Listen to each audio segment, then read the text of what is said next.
Welcome to The Finance Therapist. I'm Michelle Pava, and this is where we talk about all things within the field of financial therapy, which is the nexus of emotions and money. So, today we're going to be talking about Black Friday and why Black Friday sales were so important to us and what the trends are now with what we can be expecting in the future. So, if you've been living paycheck to paycheck before the pandemic, you already know that things have gotten worse, right?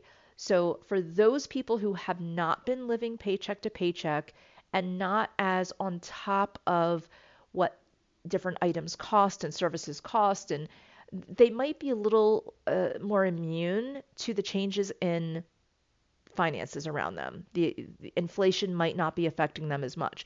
But if you've been living paycheck to paycheck, you're definitely feeling inflation right now. And so basically, uh, Black Friday was just a real telltale sign of inflation, but it wasn't just about inflation. So let's talk about it. So, number one, this was probably one of the darkest Black Fridays we've ever had. And what I mean by that is people spent less money. And this is a trend that we've been seeing now for 2 years. So it's only getting worse. Now, there were some things that happened that are obvious. We know that there's a supply chain, a supply and demand, and a supply chain clog, basically.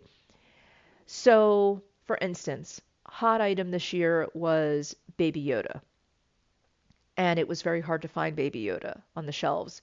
So people were really scrambling for that. But that's about it. There wasn't really much else that people were focusing on. And if you really think back, for those of you who are old enough to remember the 80s and 90s, it was a time where, there were a lot of different items that were hot items that people couldn't wait to get. And this year you just didn't hear about that as much. People just didn't have a passion for stuff as much. And you hear a lot more about minimalism, if anything. So, for the first time, though, ever recorded, online shoppers spent less on the week of Black Friday, Thanksgiving shopping week, which is basically Black Friday through Cyber Monday. And they spent less than the year before, and it's record shopping, a record shopping low, I should say. So, but it isn't because we aren't spending money in general. So in November, there was actually more money spent traditionally, but it wasn't on Christmas shopping, which is normally what you see, or even Hanukkah shopping.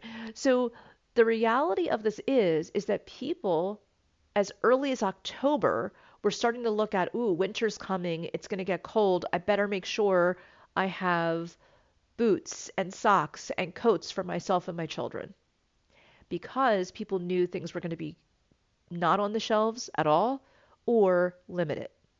So I think what was happening is people were looking at, prepping their homes for winter and more of the kind of purchases that were, I would say, necessity based, something more where it was about health and safety. But it wasn't really so much about shopping for fun because that wasn't something that people were easily doing. And this is how much the stores knew this was going to happen. As early as October, we had stores like Target, Amazon, Best Buy, and they were launching sales that felt like Black Friday and Cyber Monday in October.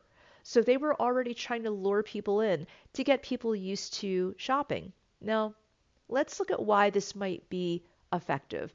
First of all, everyone likes a good sale, right? But secondly, think of a sale as sort of an addiction. So if you think that you're going to win at something, you're more apt to risk. Okay. So if a store says something like, we have 50 flat screen TVs and they normally cost, let's say, this type of flat screen TV is like a mid or a low range. Let's say it's a $500 TV, but we're selling them for $10. Then you might say, well, it's worth it for me to sit outside of that store and try to be one of the first 50 people to get that TV. Now, once you're in the store, you may or may not have gotten that TV, but you're already on a rush and you're already hooked into the reward system. And so the dopamine's flying, okay?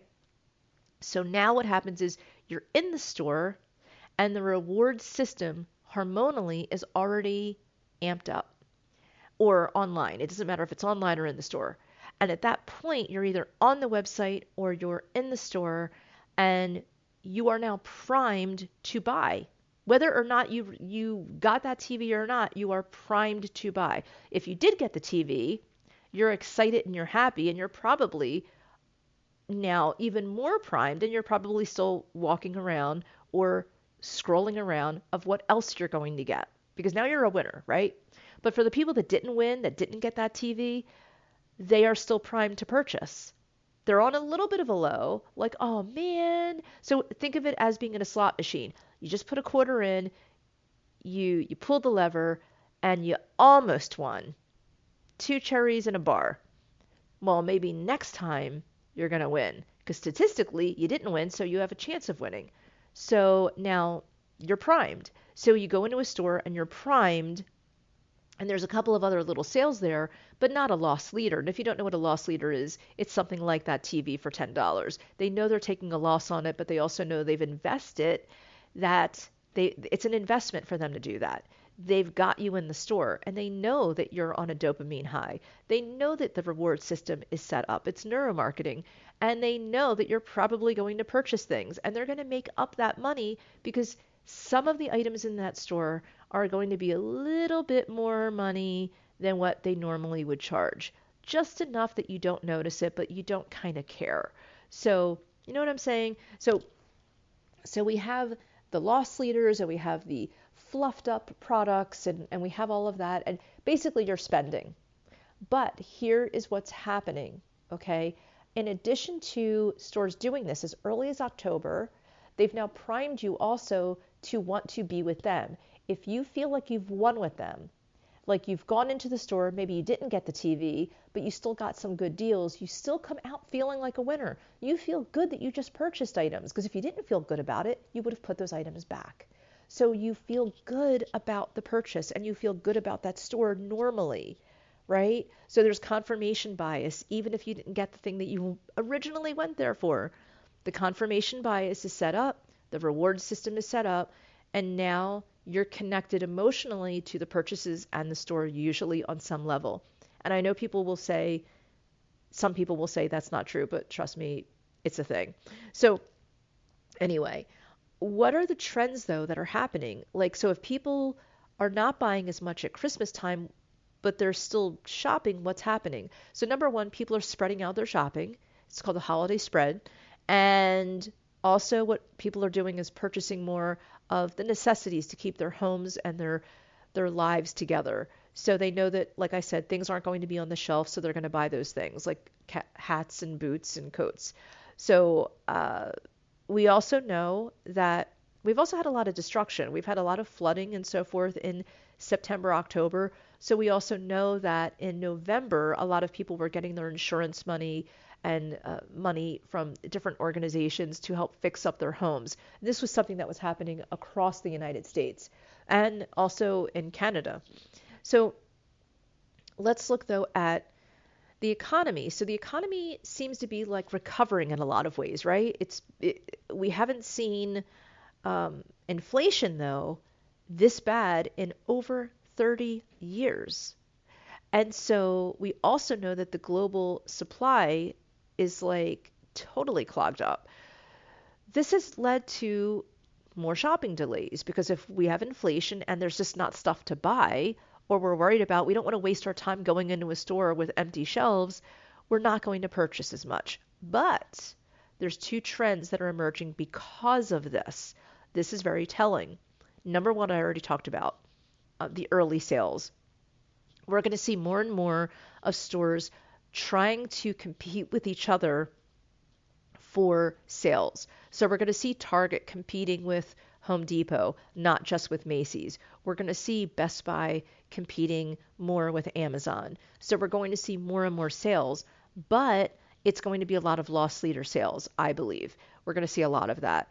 So Yeah, these stores were doing these types of sales as early as October, maybe even September, but there's also shortages. And with those shortages, buyers are shopping earlier and spreading out their purchases because they know there's shortages. And shoppers are buying earlier in general. I do think that we're going to see people who normally would not buy, say, bathing suits and pool supplies and picnic supplies. Those people who were normally buying those things in, say, April, May, June, we're going to see them buying them in February. We're definitely going to see that. And you're going to see people promoting it in January, February. I know that to be true. But here's the other thing, there's also the buy now, pay later boom. Now, we already know that credit cards are an issue and people use credit cards as backup or as just a go to. We know that.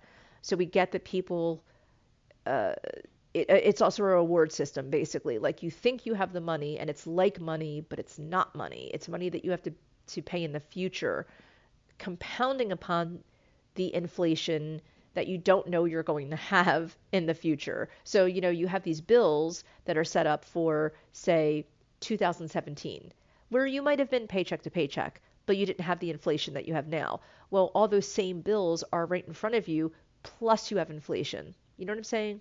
It's not a good thing. But anyway, so what's happening is people are doing more of the installment plan focus. So PayPal saw 5 times of an increase in installment plans. Klarna, 5 times more. Excuse me, 4 times more. So you're seeing more and more payment plans. So what does this mean? It means that we have two big economic issues. We have inflation and supply disruptions. And these are transforming shopping habits, and holiday shopping is lasting longer. There's not much of a push. Like it used to be the holiday crunch time. Like true holiday shopping would start on Black Friday, and it would be this frenzy of shopping. You don't feel that now. Like I don't know anyone, or I haven't seen anything that is leading me to believe that anyone is feeling that frenzy. I do believe that as we get closer to Christmas, there's going to be more desperation, not really like a crunch or a frenzy. It's going to feel more like a desperation for some people. And I do believe that people are going to be using installment plans if they can. Because for a lot of installment plans, you still have to have a certain credit limit or credit score. So we're looking at that. But how does this affect us on a micro scale? So we get how the trends are.